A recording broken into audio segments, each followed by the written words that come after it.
Good morning, everybody. Once again, I am Ashutosh with the new topic. हम लोग पिछले class में analytical method से वेक्टर को ऐड करना सीखे थे, तो उसमें हम लोग 2 डायमेंशनल केस सीखे थे। वेक्टर को 2 दिशा में पहले रिजॉल्व किए थे, तो आज हम लोग 3 डायमेंशनल रिजोल्यूशन सीखेंगे। 3 दिशा में हम वेक्टर को कैसे रिजॉल्व करें। चूंकि स्पेस हमारा 3 डायमेंशनल है, 2 डायमेंशनल से काम नहीं चलेगा, तो हम पहले 2 डायमेंशनल केस को थोड़ा सा रिवाइज कर लेते हैं, फिर 3 डायमेंशनल केस को देखेंगे। देखिए, 2 डायमेंशनल केस के लिए हमें 2 एक्सिस लेना पड़ता था। तो अलोंग एक्स एक्सिस हम एक डायरेक्शन अलोंग एक्स एक्सिस लिए थे और दूसरा अलोंग वाई एक्सिस लिए थे। ओके, अलोंग वाई एक्सिस एक लिए थे। तो ये 2 डायमेंशनल केस के लिए हमने 2 एक्सिस चुना था। अब एक वेक्टर ए दिया हुआ है। Suppose A vector A is given, vector A is given means its magnitude is given and its direction is also given, means a and theta is given. अब इसको रिजॉल्व करने के लिए हमने किया क्या था? हमने किया था क्या कि वेक्टर ए का जो टिप है, जो हेड है, इस हेड से हेड का जो पॉइंट है, इसका 2 कोऑर्डिनेट हम लोग लिए थे, एक एक्स और वाई। मतलब यहाँ इसके हेड से हमने एक अलोंग एक्स एक्सिस एक परपेंडिकुलर ड्रॉप किया, और यहाँ से हम कह सकते हैं कि अलोंग वाई एक्सिस हम एक परपेंडिकुलर ड्रॉप किए। तो अलोंग एक्स एक्सिस जितना डिस्टेंस हम ट्रेवल करते हैं, that is your x coordinate x, और अलोंग वाई एक्सिस, ये वाई एक्सिस अलोंग इस दिशा में है, तो इस दिशा में हम जितना डिस्टेंस ट्रेवल करते हैं, this is your Y coordinate. You know that इस पॉइंट P का कोऑर्डिनेट XY है। It means that in along X direction you travel a distance X and in Y direction you travel a distance Y to reach the point P। यह हम लोग junior class से भी सीख के आए हैं कि P पॉइंट का कोऑर्डिनेट XY है, तो इस दिशा में along X direction you have to travel distance X and in Y direction you have to travel distance Y। अब इसी x में हम यूनिट वेक्टर से गुना किए थे, तो ये वेक्टर बन गया था। y में यूनिट वेक्टर से गुना किए तो ये वेक्टर बन गया था, और इन दोनों वेक्टर को जोड़े थे तो वापस हमें a वेक्टर मिल गया था। ये 2 दिशा का रिजोल्यूशन। सिमिलरली हम लोग 3 डायमेंशनल में रिजॉल्व कर सकते, तो आज हम लोग 3 डायमेंशनल रिजोल्यूशन देखेंगे। 3 डायमेंशनल रिजोल्यूशन के लिए क्या करना होगा, तो हमें 3 एक्सिस सिलेक्ट करना पड़ेगा। अब हम लोग resolution of vectors in 3 dimension, 3 दिशा में देखते हैं। तो 3 दिशा के लिए 3 एक्सिस सिलेक्ट करना होगा। तो देखिए, हम अलोंग एक रूम के कॉर्नर से इसे बेहतर ढंग से समझ सकते हैं। सपोज आप रूम के किसी कोने पे चले आए, ये कोना हो गया, कोई एक कॉर्नर ले लें ओ, तो एक इसमें एक लेंथ होगा, एक ब्रेथ होगा और एक हाइट होगा। ओके, एक लेंथ, एक ब्रेथ और एक हाइट भी होगा। चलिए, तो हम किसी एक दिशा को, मान लीजिए इस दिशा को हम एक्स एक्सिस सेलेक्ट कर लेते हैं, this is your x axis एक कॉर्नर से, और दूसरी ओर अलोंग वाई एक्सिस हम सेलेक्ट कर लेते हैं, और तीसरा जो हाइट है इसको अलोंग जेड एक्सिस सेलेक्ट कर लेते हैं। ओके, तो ये 3 एक्सिस हो गया। इसके किसी रूम के कॉर्नर से इसको देख सकते हैं, एक लेंथ, ब्रेथ और हाइट। अगर लेंथ की ओर हम एक्स एक्सिस लेते हैं, ब्रेथ की ओर वाई एक्सिस लेते हैं, तो अलोंग हाइट ये जेड एक्सिस हो जाएगा। ओके, तो ये नीचे का ये जो रीजन है, दिस इज योर फर्श, यही आपका फ्लोर हो गया, जो फर्श को रिप्रेजेंट कर रहा है। फिर इसमें अलग अलग आपके पास 4 फेसेज होगा, एक फ्लोर हो गया और एक टॉप हो गया। तो रूम से हम समझ सकते हैं 3 डायमेंशनल केस को बिल्कुल इजीली। अब मान लेते हैं हम रूम के कॉर्नर से अपोजिट डायगोनल को कनेक्ट करते हैं। मान लेते हैं रूम के कॉर्नर से जो अपोजिट डायगोनल है इसको कनेक्ट कर लिए और ये वेक्टर बना मेरा आर। ओके, अब इस वेक्टर का जो हेड है, suppose this point is P, तो नाउ इस पी पॉइंट तक पहुंचने के लिए आपको क्या करना होगा? ठीक है, तब आप 2 डायमेंशनल में देखे थे कि पी पॉइंट तक पहुंचने के लिए आप 2 डायमेंशन में देखे थे कि अगर इधर x है और इधर y है, तो आप अगर यहाँ कोई पॉइंट P है तो यहाँ पहुंचने के लिए हमें थोड़ा सा x दूरी चलना पड़ता था, थोड़ा सा फिर y दूरी चलना था, तो हम इस पॉइंट पे पहुंच जाते थे। ओके, हम इस पॉइंट पे पहुंच गए। तो उसी तरह यहाँ सोचे कि हमें 3 डायमेंशनल में इस P पॉइंट तक पहुंचने के लिए क्या करना होगा, तो हमें तीनों दिशा में थोड़ा थोड़ा चलना पड़ेगा। इसे समझने के लिए आप सीधे पहले इस P पॉइंट को फर्श पे ले आए, ठीक इसका प्रोजेक्शन, इसको सीधे नीचे के एक पॉइंट पे ले आए, ठीक इसका जो इमेज बन रहा है, या सीधे इस पॉइंट को हम फर्श पे ले आए। तो पहले इस पॉइंट तक पहुंचे। तो अब ये 2 डायमेंशनल केस हो गया। along x axis y axis अगर हम सीधे इस पॉइंट पे, suppose this point is Q, तो अगर आप Q पॉइंट पे पहुंचना चाहते हैं तो क्या करेंगे? तो हम थोड़ा x की ओर चलेंगे। तो x डायरेक्शन इधर है, तो हम थोड़ा दूर इधर की ओर आए। ओके, यही आपका x कोऑर्डिनेट हो गया। अब फिर थोड़ा दूर y की ओर चले, तो अब हम इस पॉइंट तक पहुंच गए। थोड़ा x चले, थोड़ा y चले, तो हम फर्श पे पहुंच चुके हैं। अब फर्श से अगर हम ऊपर की ओर थोड़ा सा z डायरेक्शन में ऊपर चलेंगे, ऊपर का डायरेक्शन आपका z है, तो अलग इस दिशा में अगर हम थोड़ा डिस्टेंस चलेंगे तो you will get its z coordinate. Okay, तो now this will be your x coordinate, this will be your y coordinate and this will be your z coordinate. Is it or not? तो 3 dimensional case में हमें 3 coordinate x y z पे ध्यान देना होगा। इसी x y z को हम लोग rx, ry और rz से रिप्रेजेंट कर रहे हैं। मतलब क्या? r वेक्टर को हमने x दिशा में रिजॉल्व किया। तो now this is your rx, this is ry and again this is your rz।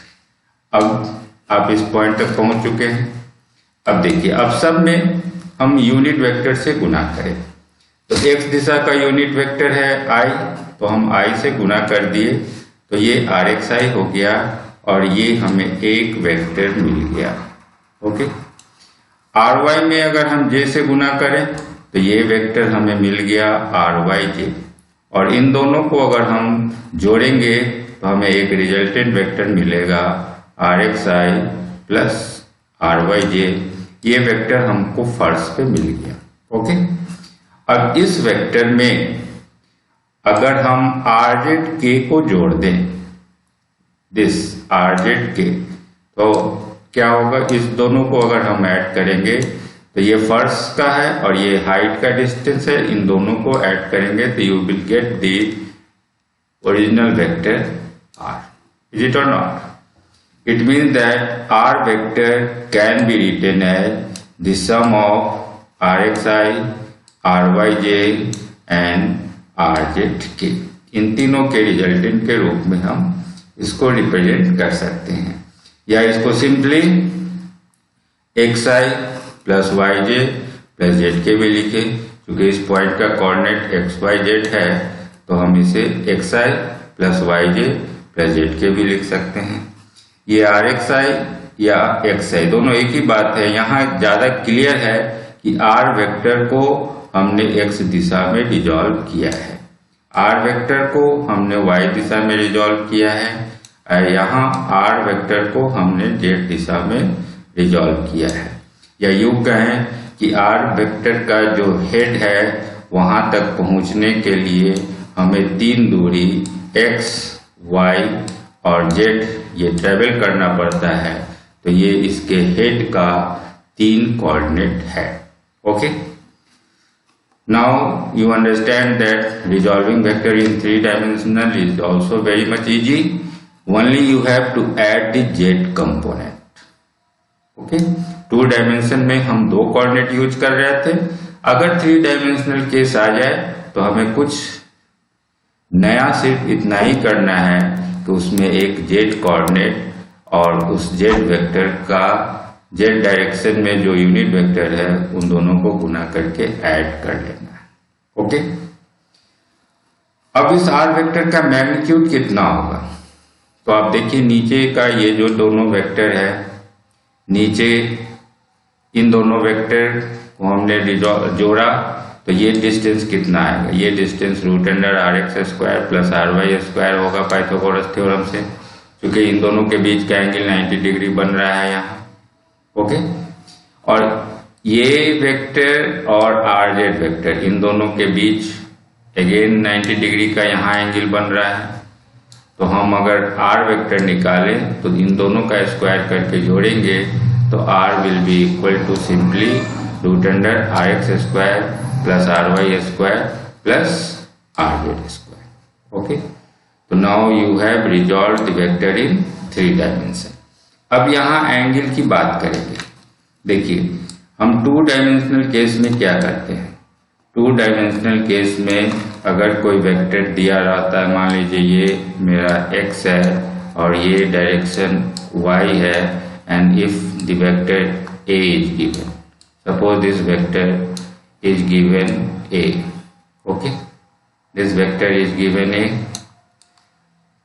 तो now in order to see the direction, तो देयर आर 2 ऑप्शन. या तो हम इस एंगल को थीटा ले लें, इसको कहें कि दिस एंगल इज थीटा, या हम कहें कि एक्स एक्सिस से ये वेक्टर कितना एंगल बना रहा है, सपोज दिस इज अल्फा, और वाई एक्सिस से कितना एंगल बना रहा है, suppose this is beta. Okay, हम बोल सकते हैं. तो 2 ऑप्शन है, या तो आप एक एंगल थीटा लीजिए तो दूसरा 90 - थीटा हो जाएगा, या आप अलग अलग ले सकते हैं. एक्स एक्सिस से कितना कोण बनाया गया, वाई एक्सिस से कितना कोण बनाया गया. तो एक्स एक्सिस से जो कोण बनाया गया उसको अल्फा, वाई एक्सिस से जो कोण बनाया गया उसको बीटा ले लिए. ये 2 डायमेंशनल केस में. तो सिमिलरली 3 डायमेंशनल केस में भी हम क्या करेंगे. तो देखिए ये वेक्टर आपका आर वेक्टर है, ये डायगोनली है. तो आर वेक्टर एक्स एक्सिस से जो एंगल बनाता है, इस एंगल को हम लोग लिख रहे हैं alpha. Now this angle is alpha. Okay, ये पहला एंगल हो गया. अब आर वेक्टर वाई एक्सिस से कितना एंगल बनाता है, तो आर वेक्टर वाई एक्सिस से जितना एंगल बनाता है, दिस एंगल इज बीटा. और फिर ये आर वेक्टर जेड एक्सिस से जो एंगल बनाता है, दैट इज गामा. ओके, तो हम यहाँ 3 एंगल यहाँ भी ले रहे हैं. वहां 2 एंगल लिए थे, एक एक्स एक्सिस से अल्फा, वाई एक्सिस से बीटा. अब यहाँ हम 3 एंगल ले रहे हैं, alpha, beta and gamma. These are called, आगे इसका डायरेक्शन कोसाइन हम लोग बोलेंगे. अब पहले देख लें हम इसका वैल्यू कैसे निकालेंगे. ठीक है, तो हम कॉस अल्फा का वैल्यू निकालें. तो कॉस अल्फा का वैल्यू क्या होगा, तो rx डिवाइडेड बाई r. ये कैसे हुआ, देखिए कॉस अल्फा निकालने के लिए कॉस अल्फा क्या होता है, b/h. ठीक है, b/h r वेक्टर से हमने जो परपेंडिकुलर ड्रॉप किया है, तो ये बेस बन गया rx और ये h हो गया b/h और b/h हो गया आपका r.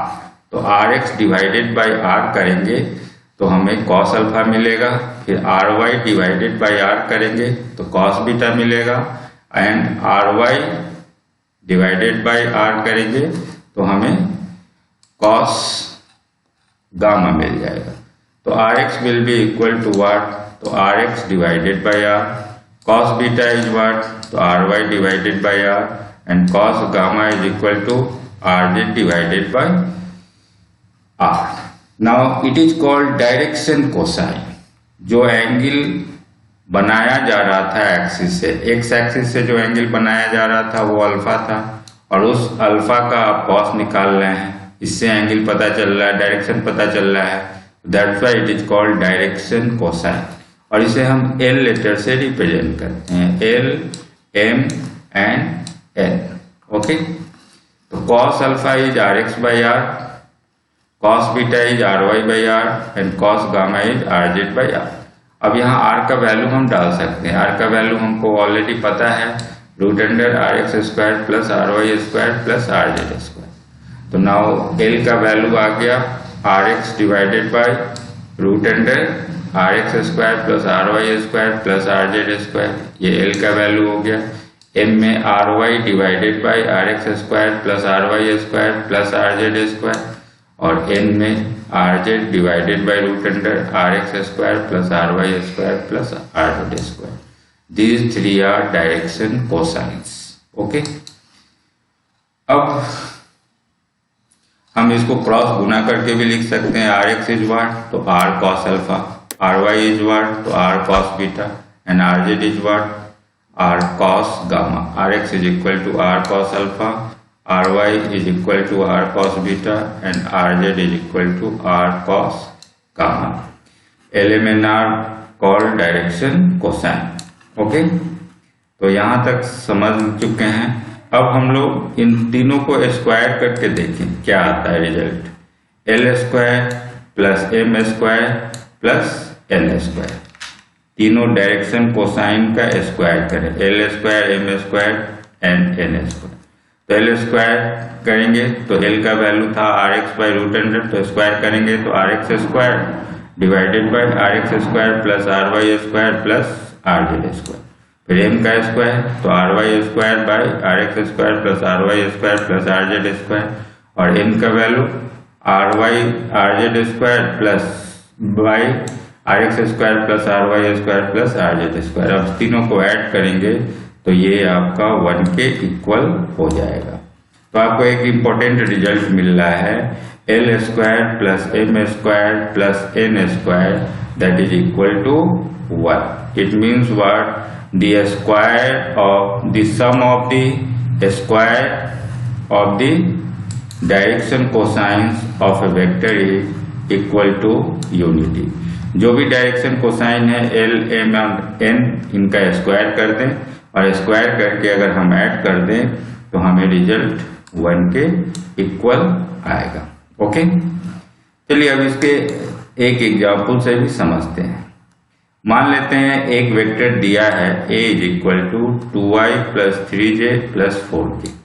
तो यहाँ देखने से क्या पता चल रहा है, i में जिस चीज से गुना है यही a वेक्टर का x कंपोनेंट है, x इज हियर। तो x is equal to 2, ay is equal to 3 and az is equal to 4। तो ये वेक्टर का तीनों कंपोनेंट निकल गया, x दिशा में, y दिशा में और z दिशा में।